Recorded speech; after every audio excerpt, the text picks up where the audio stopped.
Biri varmış, biri yok imiş. Bir tülkü var imiş.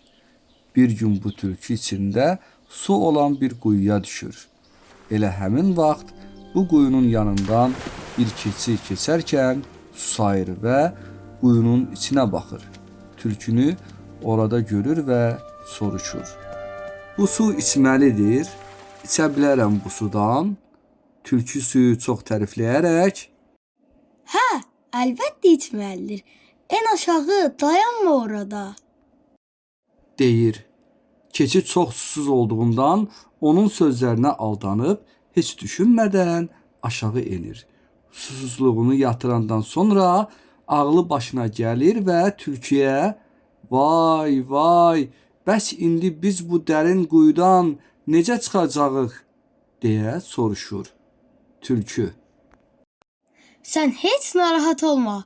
Mən ikimizə də buradan xilas etməyin yolunu bilirəm. Sən indi düz dayan. Ön ayaqlarını divara söykə və buynuzlarını yuxarı qaldır.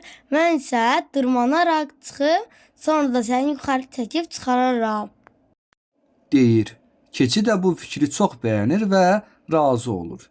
Tülkü keçinin ayaqlarından çiyinlərinə, çiyinlərindən də buynuzlarına sıçrayaraq quyunun ağzına çatır və oradan dərhal uzaqlaşır.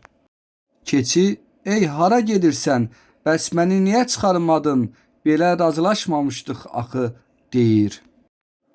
Tülkü isə onun sözlərini eşidib arxaya çönür və deyir: Sənin çənəndəki saqqal qədər ağlın olsaydı, bu quyudan necə çıxacağını düşünmədən heç ora düşərdin?